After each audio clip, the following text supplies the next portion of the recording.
Hello दोस्तों नमस्कार। दोस्तों मैं हूं दीपक नाथ योगी और आप देख रहे डीएन योगी चैनल। दोस्तों इस वीडियो में अपन रीट लेवल सेकंड गणित से संबंधित बीजीय व्यंजक के बारे में अपन पढ़ने जा रहे हैं।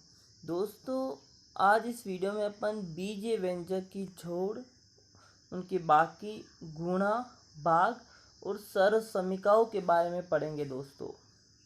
ठीक है दोस्तों, इससे पहले वाले वीडियो में दोस्तों अपन ने बीजीय व्यंजक क्या होता है उसके बारे में अपन ने पढ़ा। बीजीय व्यंजक के चर अपन ने पढ़े, अचर, फिर बीजीय व्यंजक के पदों के आधार पर उनके प्रकार, फिर बीजीय व्यंजक के पदों के गुणनखंड अपन ने देखे, फिर ट्री डायग्राम भी अपन ने समझा और फिर हमने समीकरण की जो बेसिक इन्फॉर्मेशन थी वो अपन ने पढ़ी।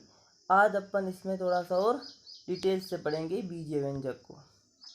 तो देखिए दोस्तों, व्यंजक की घात, जो बीजीय व्यंजक होता है उस बीजीय व्यंजक की घात क्या होगी। आपके पास कोई व्यंजक दे दिया होगा तो आपको बताना होगा कि इस व्यंजक की घात क्या है। तो सबसे पहले घात देखो, अलग अलग पद में अलग अलग घात होती है ना, इसमें अलग घात है, इसमें घात अलग है, इसमें अलग घात है।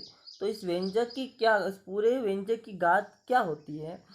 तो किसी पद में आने वाले चरों की घातों के योग का उच्चतम मान।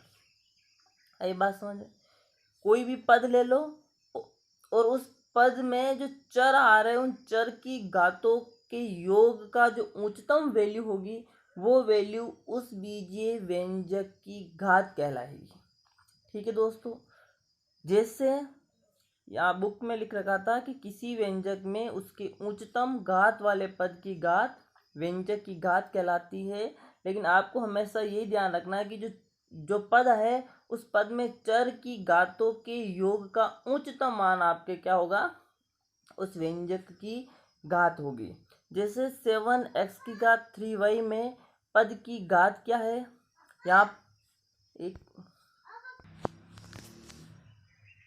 हाँ तो दोस्तों देखिए 7x की घात 3y में पद की घात, अब ये पूरा एक पद है दोस्तों।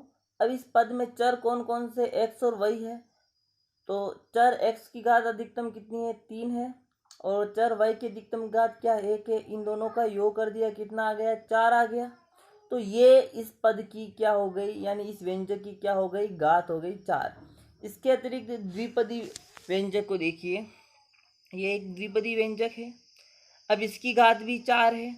कैसे आई, क्योंकि x की ये वाला पद देखिए आप, इस पद में x की अधिकतम घात 3 है और y की अधिकतम घात 1 है, तो 3 + 1 हो गए 4 हो गए। इसी प्रकार से आप ये वाला व्यंजक और देख लीजिए। इस व्यंजक में आपको उच्चतम घात देखनी, तो उच्चतम घात वाला पद आपके पास यही है 5p²q। अब चर कौन कौन सा है, p और q है। p पर घात कितनी है, 2 है, और q पर घात कितनी है, 1 है। जुड़ के कितना हो जाएगा, 3। तो इसकी अधिकतम घात कितनी आ गई, 3 आ गई। इसका मतलब इस पूरे बहुपद की घात क्या है दोस्तों, 3 है।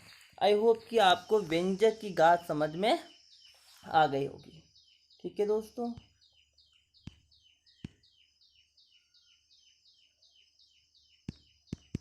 बढ़ते हैं आगे नेक्स्ट स्लाइड की ओर।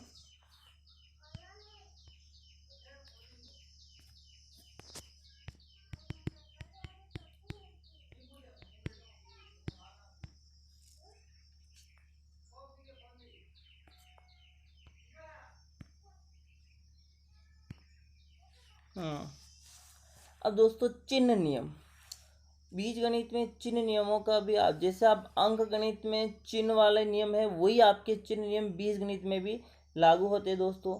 जैसे -3 -5 क्या होंगे, -8 होंगे। -3 + 5 क्या होगा, +2 होंगे। तो इसी प्रकार से बीज गणित में भी कुछ चिन्ह नियम है जो आपको याद रखने होंगे दोस्तों। ठीक है, जोड़ में क्या होता है दोस्तों कि जब समान चिन्ह होते हैं तो समान चिन्ह होने पर हमेशा जोड़ होती है, और चिन्ह वही रहता है।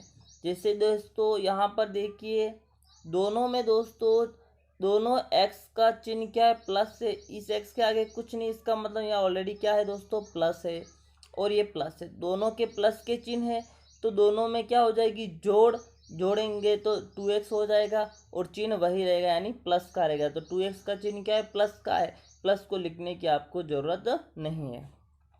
इसी प्रकार से यहाँ पर दोनों का समान चिन्ह है, माइनस माइनस है तो ये भी जुड़ जाएंगे, तो माइनस के 2x हो जाएंगे। और चिन्ह माइनस क्यों है, क्योंकि चिन्ह हमेशा वही रहता है, तो ये चिन्ह माइनस का रखा है। इसी प्रकार असमान चिन्ह होगा तो हमेशा बाकी होगी, और चिन्ह जो होगा वो बड़ी संख्या का रहता है, जो कि संख्यात्मक रूप से क्या हो, बड़ी संख्या हो, उसका चिन्ह रहता है। जैसे एग्जाम्पल देख लीजिए आप। पहला एग्जाम्पल है -3x प्लस एक्स। दोनों के चिन्ह अलग अलग है, असमान है, अतः बाकी हो जाएगी। 3x में से 1x घटेगा तो क्या होगा, 2x बचेगा। और चिन्ह माइनस का क्यों लगा, क्योंकि 3x बड़ा है तो इसलिए माइनस का 2x आ जाएगा। इसी प्रकार से x माइनस 4x, x का चिन्ह प्लस का है और इस 4x का चिन्ह माइनस का है, असमान चिन्ह है तो बाकी हो गई। 4 में से 1x गया तो 3x बच गया।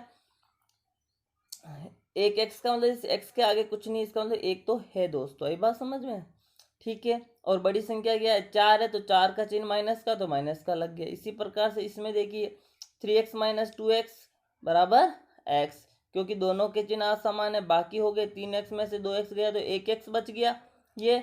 और बड़ी संख्या क्या है, 3x है तो 3x का चिन्ह प्लस का है, तो ये प्लस में आ जाएगा। आई होप कि आपको ये समझ में आ गया होगा। हाँ दोस्तों, अब दोस्तों बीजीय व्यंजकों की जोड़ देखिए दोस्तों, जोड़ कैसे करते हैं। वैसे इसके बारे में अपन ने पिछले वीडियो में भी चर्चा की है, इसमें और आप अच्छे से समझ लीजिए दोस्तों। हाँ, इसको और इसको आपको योग करना है ना। तो दोस्तों स्तंभ, यानी ये स्तंभ विधि है। स्तंभ विधि में दोस्तों आपको क्या करना है, जैसे ये पहला वाला जो बीजीय व्यंजक, इसको है जैसे लिख दिया और इसके नीचे दूसरे व्यंजक को लिख दिया, ठीक है। और लिखते समय आपको ये ध्यान रखना है दोस्तों कि सजातीय पदों के नीचे सजातीय पद, यानी समान पद के नीचे समान पद आना चाहिए। यानी ऊपर एक्स वाला पद है तो नीचे भी एक्स वाला पद आना चाहिए। तो यहाँ पर दोस्तों देख लो आप, एक्स स्क्वायर यहाँ है तो एक्स स्क्वायर यहाँ पर भी है, एक्स वाई यहाँ है तो इसके नीचे एक्स वाई है, यहाँ वाई स्क्वायर है तो इसके नीचे वाई स्क्वायर है। यानी समान पदों को आपको एकदम स्तंभ में लिखना है। फिर आपको जोड़ना है तो बस फिर ये बेसिक नियम के अकॉर्डिंग डायरेक्ट जोड़ दिया। 5 और 2 7, 7 वाई स्क्वायर आ जाएगा। यहाँ पर दोस्तों दोनों के चिन्ह असमान है, बाकी हो जाएगी। 4 में से 1 घटेगा तो 3 एक्स वाई, और बड़ी संख्या क्या प्लस की है, 4 है, प्लस के 4 है तो चिन्ह प्लस का आ जाएगा।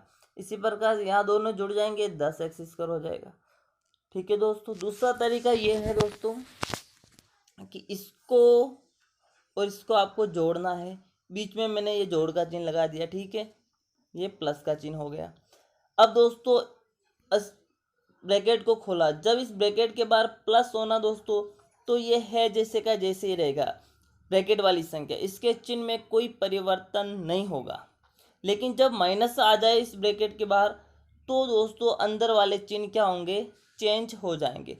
प्लस होगा तो माइनस हो जाएगा और माइनस होगा तो प्लस हो जाएगा। लेकिन बाहर प्लस है ना कोष्टक है तो अंदर वाली संख्या है जैसे कि जैसे रहेगी।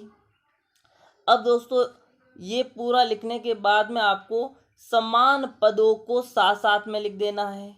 ये समान पदों को साथ साथ में लिख दिया, फिर जोड़ दिया, समान पद हमें जुड़ जाएंगे तो 7 एक्स स्क्वायर और 3 एक्स स्क्वायर 10 एक्स स्क्वायर हो जाएगा। 4 x y minus x y 3 x y हो जाएगा, और 2 y square plus 5 y square plus 7 y square हो जाएगा। आई होप कि ये आपको समझ में आ गई होगी जोड़। ये तरीका सबसे ज़्यादा अच्छा है दोस्तों, क्योंकि ये बाकी में भी आपके लिए अच्छा रहेगा। हाँ, अब यहाँ पर एक बाकी का एग्जाम्पल देख लीजिए आप। इसमें से आपको ये वाला पद घटाना है, ठीक है। तो घटाने का तरीका भी अगर आप स्तंभ विधि से देखो तो है जैसे का जैसे आपको समान पद के नीचे समान पद लिख देना है। एक्स वाई के नीचे एक्स वाई वाला, एक्स स्क्वायर के नीचे कोई टर्म थी नहीं तो इस टर्म्स को खाली छोड़ दिया, फिर वाई स्क्वायर के नीचे वाई स्क्वायर वाला पद आ गया। अब आपको घटाना है तो बाकी का चिन्ह लग गया। अब ध्यान घटाना है, घटाने का मतलब आपको इन नीचे वाले के चिन्ह भी चेंज करने हैं। जैसे इस 3xy का प्लस का चिन्ह था तो ये माइनस हो गया, यहाँ पर कुछ नहीं तो ये माइनस रहेगा, फिर ये प्लस का चिन्ह था तो माइनस हो गया। अब आपको घटाना है तो फिर घटा दिया, ठीक है, घटा दिया।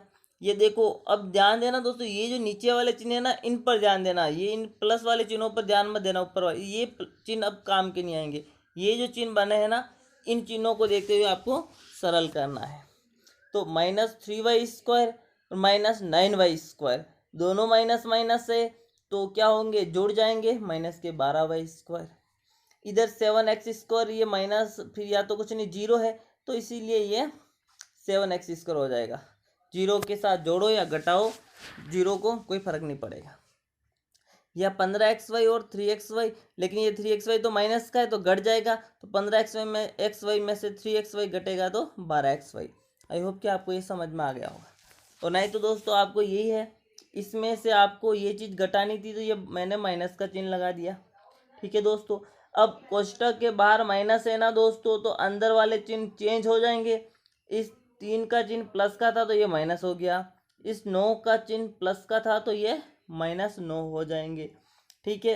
अब समान पदों को साथ साथ में लिख दिया, एक्स वाई वाले को एक्स वाई के साथ, x² वाले को x² का केवल एक ही पद है, और y² को y² के साथ y² वाला पद लिख दिया। फिर इसको सरल कर दिया, 15xy में से 3xy घटेगा तो 12xy, 7x² है जैसे का जैसे ही रहेगा, और -3y² -9y² दोनों के चिन्ह माइनस के हैं तो हमेशा जुड़ जाएंगे, और चिन्ह वही रहेगा तो -12y² हो जाएगा। आई होप कि ये बाकी आपको समझ में आ गई होगी, ठीक है दोस्तों। बढ़ते हैं नेक्स्ट स्लाइड की ओर। अब दोस्तों बीजीय व्यंजक या बीजीय पदों का आपको गुणा करना हो तो गुणा करते समय आपको कौन सा नियम फॉलो करना है, तो इस बात का आपको ध्यान रखना है दोस्तों। तो दोस्तों दो बीजीय पदों को आपस में 3 प्रकार से गुणा किया जाता है। पहले आप सबसे पहला काम है आपको गुणांक का गुणांक से गुणा, यानी कि मैं कहूँ कि सबसे पहले आपको गुणा संख्याओं का गुणा करना है, ठीक है। गुणांक का गुणांक से गुणा यानी सामान्य संख्याओं का गुणा ही है, ठीक है। जब आप गुणांक का गुणांक से गुणा करते हैं तो जनरली जो आपकी संख्याओं का गुणा करते वैसे आपको गुणा करना है। और फिर चिन्ह का चिन्ह से गुणा।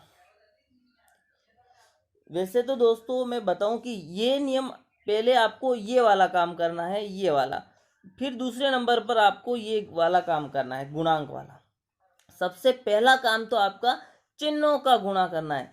चिन्ह के गुणन के नियम है, प्लस प्लस का गुणा होगा तो प्लस आएगा, माइनस माइनस का गुणा होगा तो प्लस आएगा, माइनस और प्लस का गुणा होगा तो माइनस आएगा, और प्लस और माइनस का गुणा होगा तो माइनस आएगा।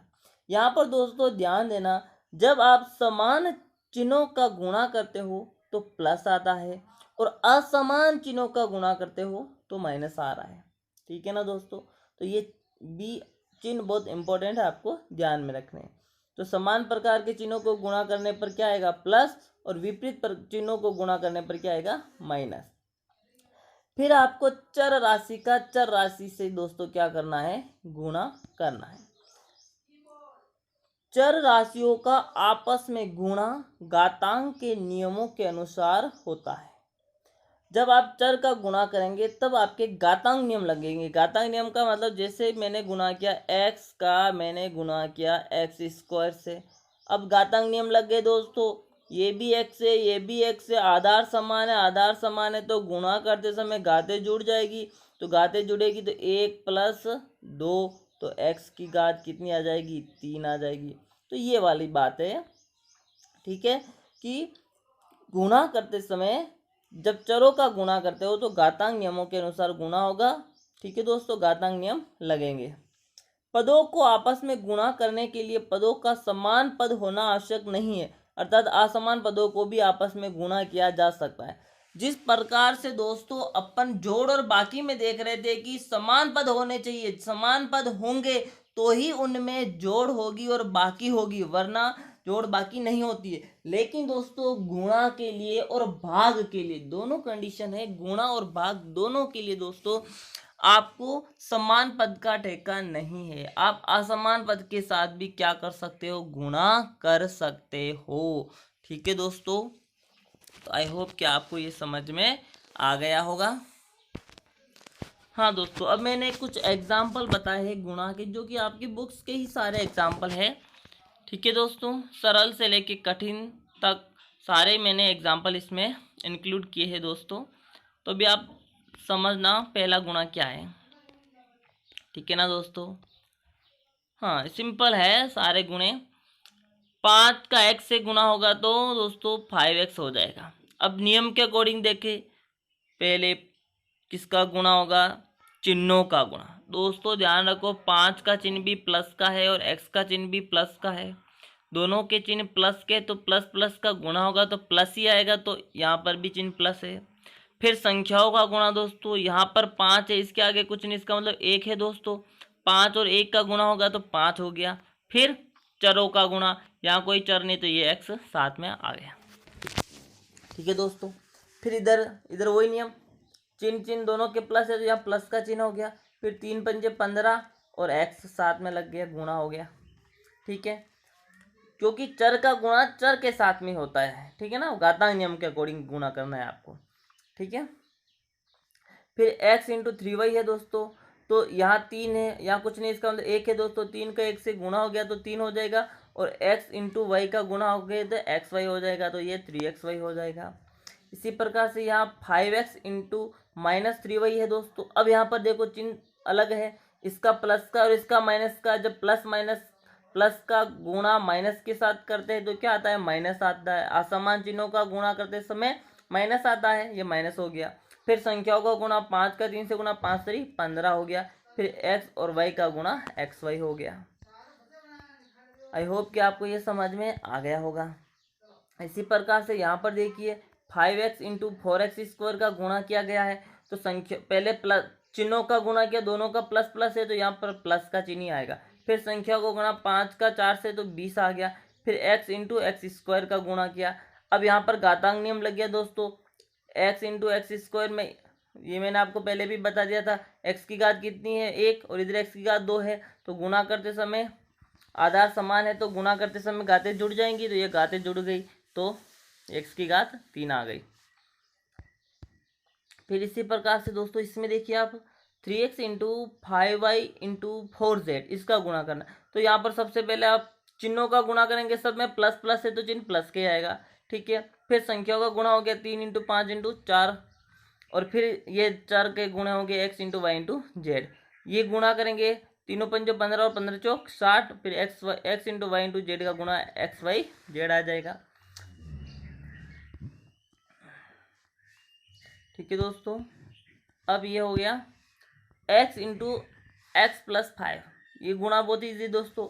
इसमें दोस्तों क्या करना है आपको गुणा करते समय कि ये वितरण नियम लागू हो रहा है यहाँ पर। सबसे पहले इस x का गुणा आप इस x के साथ करवाओगे, फिर इस x का गुणा आपको इस 5 के साथ करवाना है। ये सिस्टम है, x का गुणा पहले x के साथ हो गया, फिर x का गुणा 5 के साथ हो गया। x का x के गुणा x का x के साथ होगा तो एक्स स्क्वायर, और x का 5 के साथ होगा तो 5x, और बीच में प्लस का चिन्ह है, ये वाला प्लस है ना। अब यहाँ पर गुणा है, दो द्विपदी व्यंजकों का गुणा है। तो दोस्तों ऐसे गुणे में आपको क्या करना है, समझिए आप। इसमें क्या करना दोस्तों, इस x का पहले इस x के साथ गुणा, फिर इस x का इसके साथ गुणा, फिर इस 3 का इस x के साथ गुणा, फिर इस 3 का इस 1 के साथ गुणा। ऐसे सिस्टमेटिक गुणा किया गया है। देख लीजिए अब इस टर्म में x का पहले x के साथ गुणा हुआ, फिर इस x का 1 के साथ गुणा हुआ, फिर इस +3 का इस x के साथ गुणा तो +3 इंटू एक्स हो गया, फिर इस +3 का इस 1 के साथ गुणा होगा तो +3 इंटू एक्स हो गया। ठीक है दोस्तों, फिर इनको सरल कर दिया तो x का x के साथ गुणा एक्स स्क्वायर हो गया, x का 1 के साथ गुणा x हो गया, 3 का x के साथ गुणा 3x हो गया, और 3 का 1 के साथ गुणा 3 हो गया। फिर इसको सरल किया, बीच वाले दोनों पद जुड़ जाएंगे तो ये 4x हो जाएगा। ठीक है दोस्तों, इस प्रकार से आपको गुणा करना है। अब दोस्तों बीजीय पदों में भाग भी आप समझ लीजिए। किसी बीजीय पद में अन्य बीजीय पद से भाग संख्या 3 प्रकार से पूर्ण होती है। इसमें भी दोस्तों सेम टू सेम जो गुणा में नियम लागू हुए वही नियम इसमें भी लागू होंगे दोस्तों। सबसे पहले तो आपको चिन्ह का आपस में भाग करना है, ठीक है। चिन्हों को भाग के नियम गुणा के नियम के समान ही है, किनके, जो गुणा में चिन्ह के नियम देखे वही चिन्ह के नियम भाग के समान है, ठीक है दोस्तों। जैसे प्लस का प्लस में भाग देंगे तो प्लस, और माइनस का माइनस में भाग देंगे तो प्लस आ जाएगा। प्लस का माइनस में प्लस में माइनस का भाग देंगे तो माइनस आ जाएगा, और माइनस में प्लस का भाग देंगे तो माइनस आ जाएगा। कहने का मतलब समान चिन्हों का भाग प्लस और असमान चिन्हों का भाग माइनस होगा। फिर गुणांक में गुणांक का भाग यानी संख्याओं का भाग देना। फिर चर राशि में चर राशि का भाग घातांक नियम लगा करके सॉल्व करना है। आई होप कि आपको समझ में आ गया होगा, ठीक है दोस्तों। अब दोस्तों इसमें आप देखिए मैंने कुछ भाग के एग्जाम्पल्स लिए जो कि आपके बुक्स में है, वही एग्जाम्पल मैंने लिए है दोस्तों। -20 x⁵ में आपको भाग देना है 5x² का। तो दोस्तों इसने क्या किया, इसने वैसे ऐसे अलग अलग लिख के किया है। आप ऐसे भी कर सकते हो और इसको और शॉर्ट तरीके से भी कर सकते हो। तो पहले आप समझ लीजिए इसने क्या किया, -20 का गुणनखंड किया। तो ये माइनस तो है भी, 20 का गुणनखंड क्या हो जाएगा, 2 × 2 × 5 हो जाएगा। फिर x⁵5 यानी x को 5 बार लिख दिया गुणा के रूप में। फिर नीचे किया 5 और x² यानी x को 2 बार गुणा करके लिख दिया। अब जो कट रहे उसको काट दिया। कौन कौन कट रहे आप देखिए, इसमें से कौन कौन कट रहे हैं। 2x कट जाएंगे ऊपर से, एक x ये और एक x ये दोनों इस नीचे वाले से कट जाएंगे। और ये 5 भी इस 5 से कट जाएगा। जो बचा वो आंसर आ जाएगा। तो -2 × 2 और कितने x बचे, 3x बचे। फिर तो ये हो गया -4, ये x × x गुणा हो गया x⁵3 हो जाएगी, -4x3। और डायरेक्ट भी आप ऐसे कर सकते हो, जैसे क्या था, -20 x⁵5 बटा 5x² है ना। तो सबसे पहले अपन ने पढ़ा किसका भाग होगा, चिन्हों का भाग। ऊपर माइनस है नीचे प्लस है, असमान चिन्ह है तो भाग में असमान चिन्ह होने पर क्या आ जाएगा, माइनस आ जाएगा, ठीक है। अब 20 में फिर संख्याओं का भाग करना है। 20 में 5 का भाग देंगे, 5 × 5 5 दूनी 10, 5 × 3 15, 5 चौक 20। तो ये हो जाएगा 4, 5 चौक 20। अब आपको वापस क्या करना है, चरों में भाग करना है। x⁵5 में x⁵2 का भाग देना है। तो दोस्तों यहाँ पर घातांक नियम लग जाएगा। घातांक नियम लगेगा तो दोस्तों यहाँ पर भी x है और यहाँ पर भी x है, यानी आधार समान है। तो भाग करते समय घाते घट जाती है, तो घाते घटेगी तो 5 में से 2 को घटाएंगे तो 3 आ जाएगा। ये डायरेक्ट आपके आंसर आ गया। तो आप ऐसे भी कर सकते हो और ऐसे भी कर सकते हो। मेरे हिसाब से आपको ऐसे ही करना चाहिए ताकि आपके प्रश्न जल्दी सॉल्व हो जाएगा, ठीक है दोस्तों। हाँ, इसी प्रकार से नेक्स्ट सवाल देख लीजिए आप। इसमें क्या किया गया है, इसको अलग अलग रूप में लिख दिया है, इस वाले पद को। फिर इस वाले पद को भी अलग अलग रूप में 21 का गुणनखंड कर दिया 3 × 7, और इनको अलग अलग लिख दिया। फिर जो कट रहे थे वो उनको काट दिया। क्या क्या कट रहे थे, 7 से 7 कट रहा था, देखो थोड़ा सा इसको जूम कर देता हूँ मैं।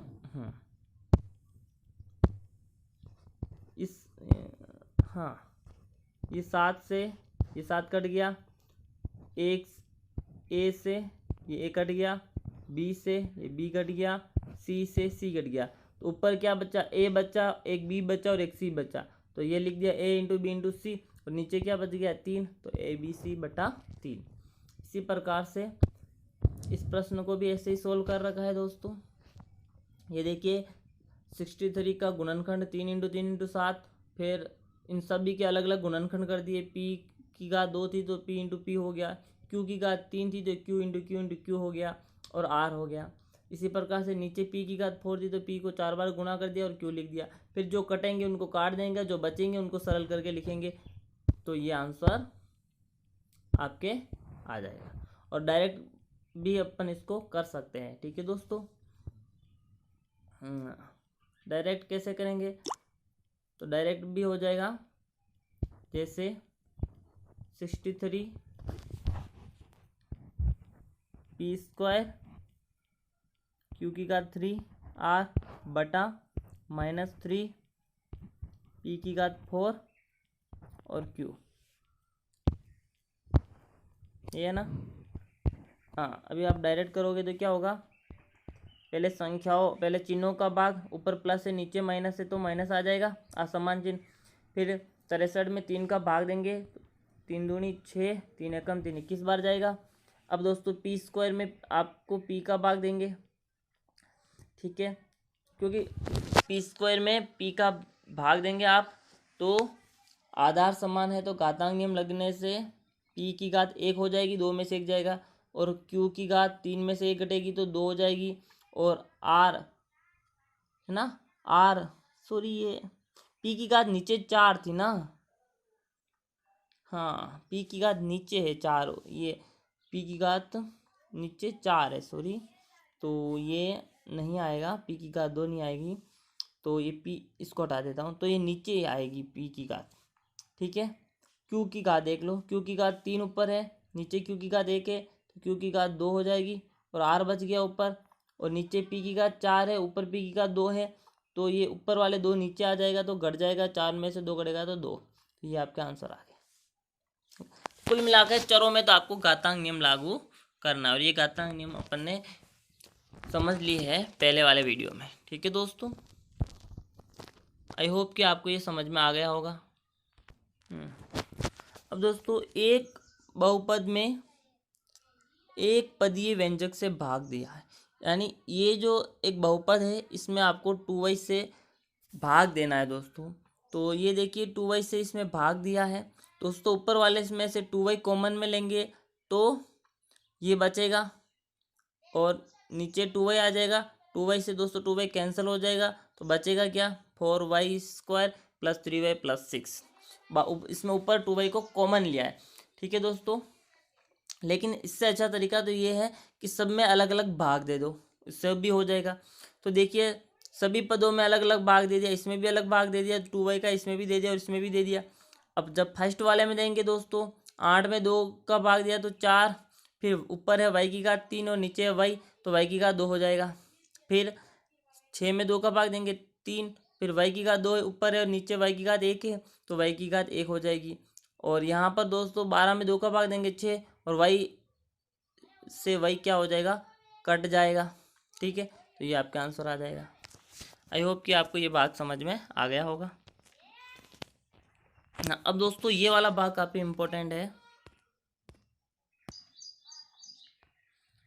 हाँ तो दोस्तों इस भाग में आपको क्या करना है दोस्तों, इसमें आपको दोस्तों ये जो पद है ना x square plus 7x plus 10 में आपको x प्लस 2 का भाग देना है दोस्तों। अब दोस्तों इसके लिए आपको सबसे पहला काम है इनको चर की घात के घटते क्रम में आपको सेट करना है, यानी मैं कहूँ कि इनको x की घात के घटते क्रम में सेट करना है। तो ये दोस्तों घात के घटते क्रम में है और ये भी घात के घटते क्रम में है, ठीक है दोस्तों। अब भाग दिया, तो भाग के लिए दोस्तों सबसे पहला काम क्या है, इधर ये एक्स स्क्वायर है ना दोस्तों, और इधर क्या एक्स है, तो सबसे पहले इस एक्स स्क्वायर को अलग से लिख दिया, ये एक्स स्क्वायर, और इसके नीचे इस एक्स का भाग दे दिया। अब ये भाग देंगे तो क्या आएगा दोस्तों, एक्स आएगा। तो इस एक्स को आपको कहाँ लिखना है, भागफल में लिखना है। ये एक्स भागफल में लिखा, और इस एक्स को दोस्तों आपको गुणा किससे करना है, इससे गुणा करके आपको ये वैल्यू यहाँ लिखनी है। आया समझ में दोस्तों। सबसे पहला काम तो आपको इन व्यंजकों को घात के घटते क्रम में सेट करना है। यहाँ पर ये घात के घटते क्रम में सेट है। अब उसके बाद में आपको क्या करना है, एक बार मैं मिटा देता हूँ। उसके बाद में आपको ये जो पहला पद है एक्स स्क्वायर, इसमें इस भाजक के पहले पद का भाग दिया तो एक्स आया, इस एक्स को लिख दिया दोस्तों भागफल में, और इस एक्स का दोस्तों इस भाजक एक्स प्लस 2 से गुणा करेंगे, और गुणा करेंगे तो जो वैल्यू आएगी वो वैल्यू आपको यहाँ लिखनी है। ठीक है। तो जब इस x का गुणा x से किया तो x स्क्वायर हो गया, और x स्क्वायर हो गया, और जब इस x का गुणा इस 2 के साथ हुआ तो 2x हो गया, ये वैल्यू आ गई। ठीक है दोस्तों, ये वैल्यू कैसे आएगी, ये जो आपके भागफल में x आया, इस x का आपको इस दोनों के साथ गुणा कर देना है और ये वैल्यू आपके आ जाएगी। अब आपको घटाना है, घटाने के लिए आपको चिन्ह क्या करने पड़ेंगे, चेंज करने पड़ेंगे। दोनों के चिन्ह चेंज हो गए, माइनस के हो गए। अब ये फर्स्ट वाला तो कट जाएगा दोस्तों, ये तो आपके कट जाएगा, और इस 7x में से 2x को घटाएंगे तो 5x बचेगा, और ऊपर 10 बच गया, इसको है जैसे उतार दिया। अब वापस वही टर्म अपनानी है दोस्तों। ये जो पहला पद है इसको अलग लिख दिया 5x। एक बार मैं इसको वापस इरेज कर देता हूँ। हाँ, अब देख लीजिए, ये जो पहला पद है 5x, इधर लिख दिया 5x। इसका पहला पद x है तो यहाँ इसके नीचे भाग दे दिया, तो ये भाग देंगे तो क्या आ जाएगा 5, x से x कट जाएगा तो 5 आ जाएगा। तो इस 5 को वापस लिख दिया दोस्तों, इस भागफल में 5, तो ये प्लस का 5 था तो प्लस का 5 आ गया। अब इस 5 को वापस आपको इसके साथ गुणा करना है, और जो वैल्यू आएगी वो वैल्यू आपको यहाँ लिखनी है। तो गुणा करेंगे तो 5x प्लस 5 का 2 से गुणा हुआ तो 10, ये वैल्यू आ जाएगी। फिर आपको घटाना है तो ये माइनस के चिन्ह हो जाएंगे, ये पूरा कट के क्या हो जाएगा, 0 हो जाएगा। तो ये आपके आ गए भागफल, 0 आ गया आपका शेषफल। ऐसे भाग बहुत इम्पोर्टेंट है दोस्तों, और एग्ज़ाम में इन्हीं प्रकार के प्रश्न आने की संभावना रहती है। बढ़ते हैं नेक्स्ट स्लाइड की ओर। एक भाग और है दोस्तों, इस भाग को भी आप समझ लीजिए। हाँ, यहाँ पर 5x square minus 25x plus 20 में आपको x माइनस 1 का भाग देना है दोस्तों। सबसे पहले दोस्तों ये ऑलरेडी घातों के घटते क्रम ही है, तो घटते क्रम में है, ये भी घातों के घटते क्रम में है चर की। ठीक है, अब दोस्तों सबसे पहले इसका जो पहला पद था 5x स्क्वायर अलग लिख दिया, और इसका पहला पद x था, ये इसमें भाग दे दिया। 5x स्क्वायर में x का भाग देंगे तो 5x आएगा दोस्तों। और मैंने कहा कि ये 5x आपको कहाँ लिखना है, भागफल में लिखना है, ये भागफल में लिख दिया। अब इस 5x का दोस्तों आपको वापस क्या करना है, आपको पता है ना क्या करना है, वापस आपको इस 5x का इस भाजक से आपको क्या करना है दोस्तों, गुणा करना है x माइनस 1 से। तो जब इस 5x को x माइनस 1 से गुणा करेंगे तो ये वैल्यू आ जाएगी 5x स्क्वायर माइनस 5x। अब आपको घटाना है, एक बार इरेज कर देता हूँ। ये वैल्यू आई, ये वैल्यू आने के बाद में दोस्तों आपको ये वैल्यू आ गई। इसके बाद में घटाना है, तो घटाने का मतलब आपको चिन्ह चेंज करने नीचे वालों के। ये प्लस का था तो माइनस हो गया, ये माइनस का था तो प्लस हो गया। ये फर्स्ट वाला पद कट जाएगा, फिर ये माइनस 25x है, नीचे प्लस के 5x है, तो ये घटेंगे तो माइनस के 20x हो जाएंगे, और ये प्लस के 20 ऊपर वाले को है जैसे उतार दिया। अब वापस वही दोस्तों इसका वही प्रोसेस अपनाना है वापस। इसका पहला पद क्या, माइनस का 20x है, तो ये माइनस का 20x हो गया। इसका पहला पद क्या x है, x इधर लिख दिया, भाग दे दिया, ये x कट गया, बचा गया -20। इस -20 को इधर लिख दिया आपके भागफल में दोस्तों, और इस -20 का वापस क्या, इससे आपको गुणा करना है x माइनस 1 से, और गुणा करने पर जो वैल्यू आएगी वो वैल्यू आपके यहाँ आ जाएगी। ठीक है, तो -20x और -1 को -20 से गुणा करेंगे तो प्लस का 20 हो जाएगा। अब इनको घटा दिया है दोस्तों वापस, तो घटाया है दोस्तों, तो घटाने पर चिन्ह चेंज, ये माइनस का था तो प्लस का हो गया, ऊपर प्लस का था तो माइनस का हो गया, और घटाएंगे तो ये 0 आ जाएगा दोस्तों। तो भागफल आपका ये हो गया 5x माइनस 20, शेषफल आपका ये हो गया दोस्तों। एक उत्तर की अगर आपको जांच करनी कि अपन ने जो भाग किया वो सही है या नहीं, तो इसके लिए दोस्तों एक सूत्र है, सूत्र कहो या इसको प्रमेय भी कह सकते हैं अपन। हाँ, तो सूत्र है दोस्तों, भाज्य बराबर होता है दोस्तों भाजक इंटू भागफल प्लस शेषफल। दोस्तों आपको पता है ना भाज्य कौन सा होता है, भाजक कौन सा होता है, भागफल कौन सा होता है और शेषफल कौन सा होता है। मैं आपको बता देता हूँ दोस्तों, ये जो दोस्तों है ना x माइनस 1, ये x माइनस 1 दोस्तों क्या होता है, भाजक होता है जिसका अपन भाग देते हैं। ठीक है, ये दोस्तों ये जो टर्म है ना ये भाज्य कहलाती है, जिसमें भाग दिया जाता है, ये भाज्य है। और ये दोस्तों आपके क्या आया, भागफल आया दोस्तों। ये आपके नीचे क्या आया, शेषफल। ठीक है दोस्तों, तो भाज्य बराबर होता है भाजक इंटू भागफल प्लस शेषफल। तो यहाँ पर अपने एल एच एस क्या है, भाज्य ये बीच वाला है, तो ये बीच वाला है जैसे लिख दिया दोस्तों। अब आर एच एस में भाजक कितना था, x-1 था, और भागफल क्या आया था 5x-20, शेषफल कितना था 0 था। इसको जब सरल किया x-1 को इससे गुणा किया तो ये हो गया 5x² minus 20x minus 5x और प्लस 20। ठीक है, और ये -20x और -5x जुड़ के -25x हो जाएंगे। तो ये वापस देख लो दोस्तों, ये दोनों साइड अपने बराबर हो गई ना, सेम टू सेम भाज्य के बराबर आ गया, LHS बराबर RHS।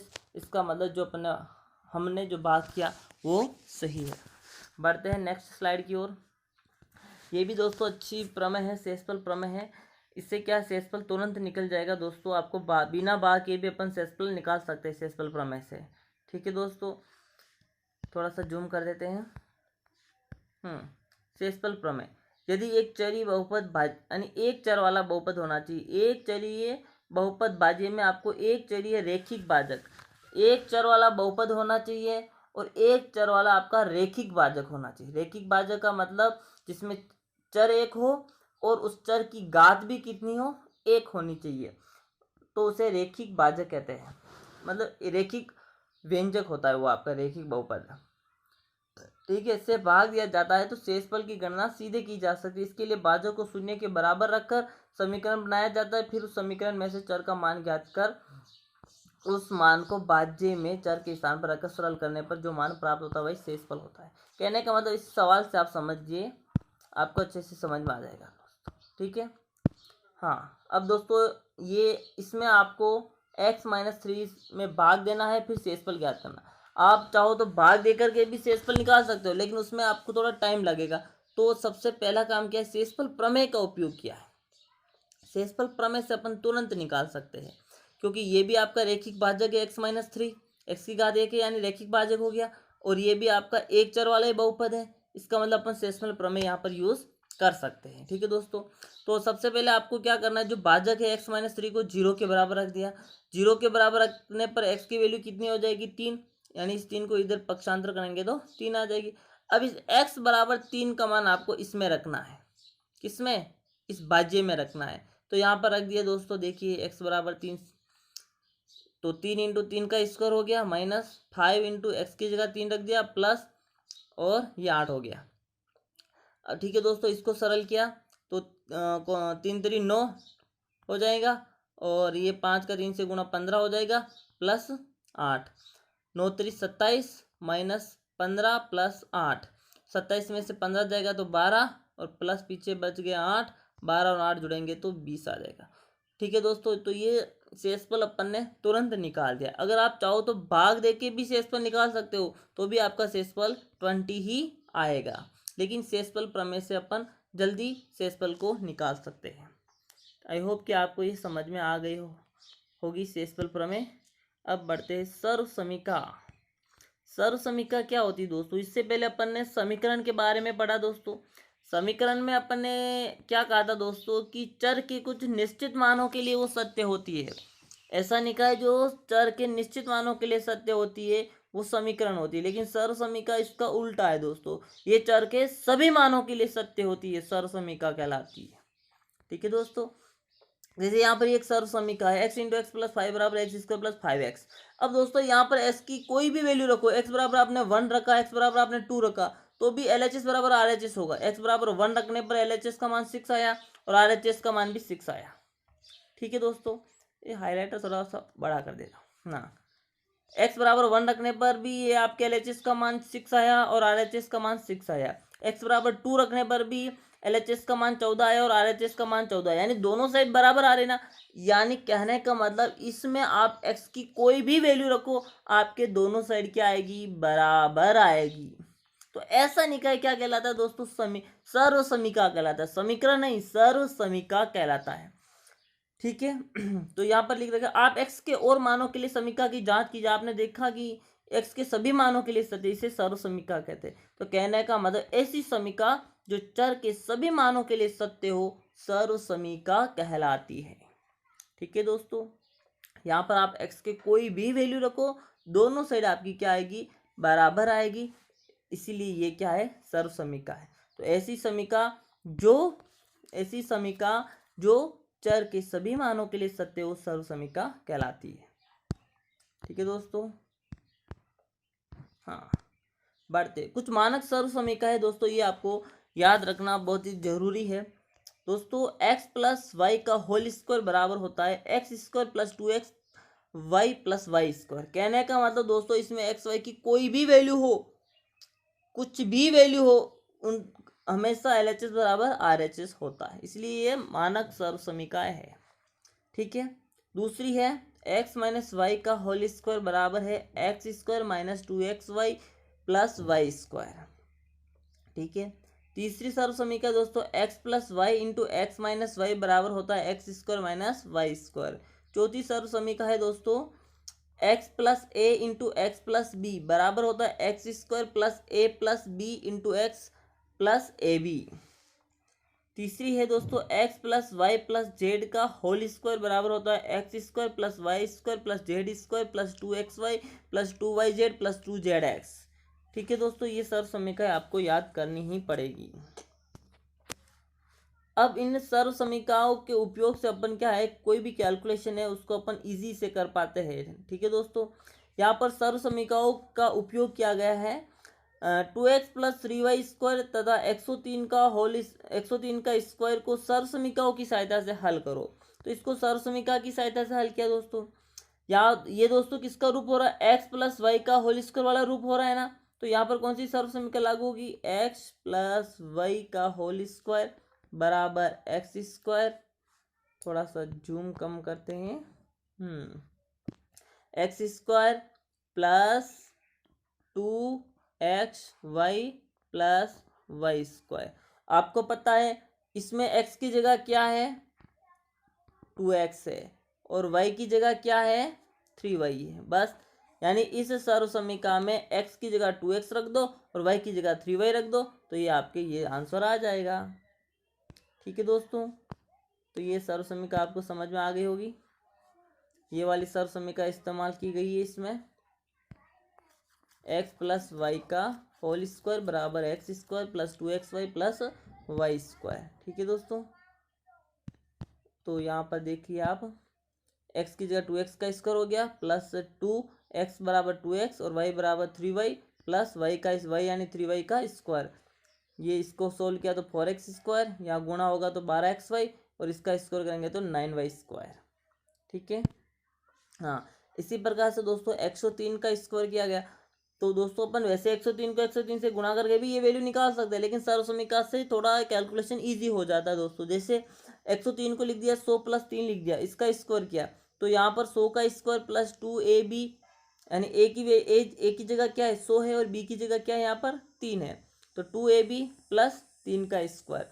100 का स्क्वायर करेंगे तो ये हो जाएगा 4 0 आ जाएंगे, और ये गुणा करेंगे तो 600, 2 3 का स्क्वायर करेंगे तो 9, तो इनको जोड़ेंगे तो ये आ जाएगा 10,609। तो मतलब ये इजी हुआ ना, क्योंकि यहाँ पर स्क्वायर 100 का कर रहे हैं तो आपको करना क्या, 0 ही तो बढ़ाना है, तो ये कैलकुलेशन इजी हो रही है। ठीक है। इसी प्रकार से इसमें भी देखो 7.9 का स्क्वायर ज्ञात करना, तो 7.9 को क्या लिख दिया 8.0 माइनस 0.1, घटाएंगे तो वापस यही आएगा, फिर इस पर स्क्वायर लगा दिया, फिर यहाँ पर a माइनस बी का होल स्क्वायर वाला सूत्र लगा दिया।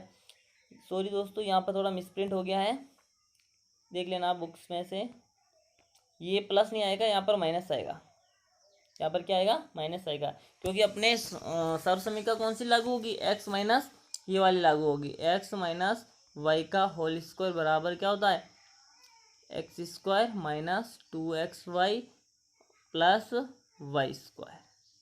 ठीक है दोस्तों, तो इस सर्वसमीका का उपयोग करके इसको सॉल्व किया गया है और आंसर आ जाएंगे आपके 62.41। आई होप कि दोस्तों ये वीडियो आपको पसंद आया होगा, और मिलते हैं नेक्स्ट वीडियो की ओर। तब तक के लिए जय हिंद। दोस्तों यदि मेरा वीडियो आपको अच्छा लगा तो आप इसे लाइक करें, शेयर करें और सब्सक्राइब ज़रूर करें दोस्तों।